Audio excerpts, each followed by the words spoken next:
Everything that you wanted to know about lime washing your walls coming at you right now.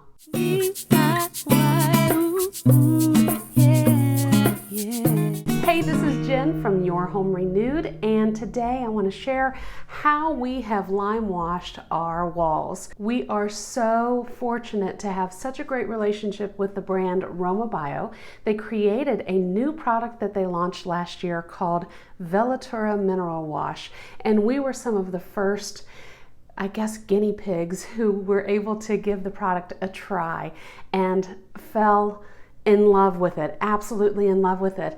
It is a totally different product than their other Classico Lime Wash, which is used for brick and stone and other masonry surfaces. Now, quick disclaimer right from the get-go that I want to clear up.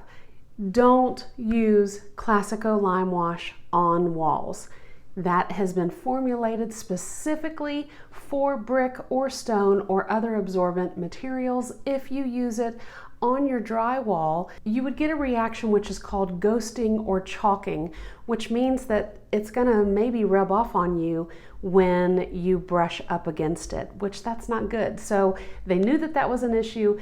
They reformulated it to create that same movement that you get from lime washed walls and branded it in this product called Velatura Mineralwash, and it's so easy to use. So let's just jump straight into our project. We made over our dining room, but we had the opportunity to try a few of their colors before we finally settled on the color that we're using. We are using their color Instant Chateau, which is a really neutral grayish color. You can apply the first coat undiluted, or you can add about 5% water to help make application easier.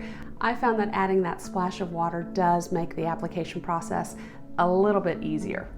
So now this is applied with a brush. Now for the brush, we are using a proper lime washing brush with natural bristles. Romabio does have a brush called a spalter brush, but you can also use any other natural bristled brush. And one trick is, instead of holding the brush by the handle, you want to hold the brush by the head, and that gives you a lot more control when you're applying the varying brush strokes. The thing I love about Romabio's brush is that it's able to hold a lot of paint without it dripping. Each time I dip the brush into the paint about a quarter or a third of the way onto the bristles, and then we give it a quick little wipe off just to make sure there isn't too much loaded onto the bristles. So you just start on a random spot on the wall. I usually like to cut in first and then feather from that cut in area out into the wall. The wall we're working on has an existing paint finish, and a nice lime wash finish requires an evenly absorbing surface. So normally that's when you would apply primer. However, with Velatura Mineralwash, you can skip that primer step. You can apply this to either painted drywall or gypsum board, or even unpainted. So we're spreading out the paint as far as it can go, and we're using firm and gentle strokes in a crosshatch pattern, which basically means we're just putting the brush in random directions. I have seen where some people will put the first coat on using up and down or side to side brush strokes, and then the second coat they use a crosshatch pattern. For this project, we used both coats using a crosshatch pattern, which just means random strokes that just vary in direction. And a third technique is also called the cloth technique, where you can take a rag and then kind of wipe it away, blend it in. That kind of helps create that cloud look.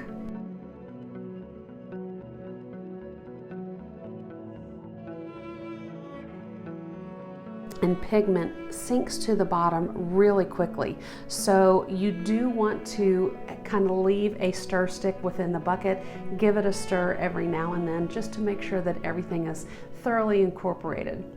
The second coat does require dilution with water, about 50 to 80%. We used a 50% dilution rate, so that means we put 1 part water with 2 parts Velatura Mineralwash. Another easy way to think about it is 1 cup water to 2 cups paint. Now, one thing to know about lime-based products, they go on darker and they dry lighter. So when you first apply that color, it may appear dark. Don't freak out. That's kind of the process. And then just watch it dry and you'll love to see that clouding effect take place. Let it dry to touch before you start to apply the second coat. This is a 2-coat process because the second coat is where you really get to see that movement effect take place. Another option that you can do is to use 2 different colors. Well, that was one of the samples that we did. We applied a lighter color and then used a heavily diluted white on top of that. That was a neat technique. It wasn't quite the tone that I wanted for this room, so we did opt for another one. I also tested out a really cool color called New Hope, and it's a deep teal color, and I found that the more that I diluted it, the more lighter that the teal was. So you had the deep base coat, and that diluted second coat was much lighter than the base coat, and that really helped to create that variation in pattern.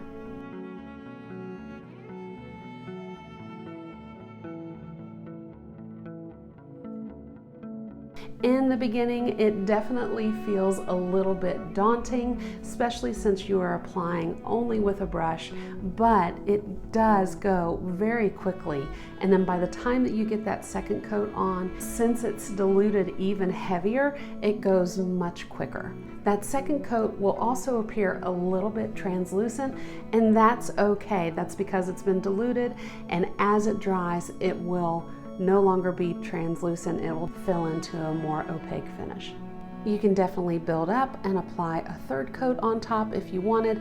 For these walls, we decided to only do 2 coats, and we figured adding another coat would just make the wall even more opaque. We already have just a very slight movement to the walls. I didn't want there to be such a drastic movement for this room. We ordered it in a half-gallon bucket, and that covers anywhere between 250 to 350 square foot, depending on how much you dilute the paint.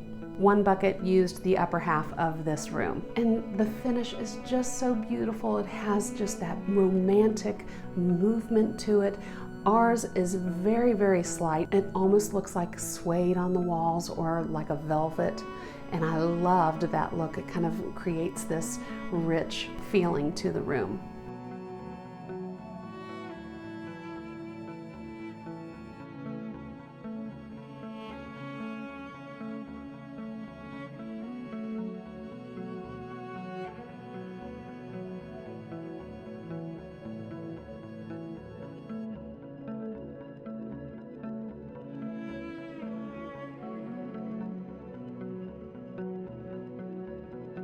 Now we also applied this in our son's room using a green tone. We just did 1 accent wall in there.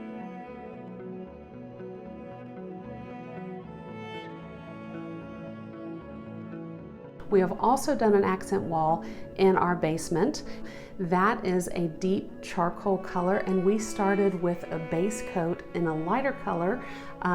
We used Noob Gray for the base coat, and then for the top coat, we used a custom color, but it's really similar to another color that they offer on Amazon, so I'll make sure to put a link to that below.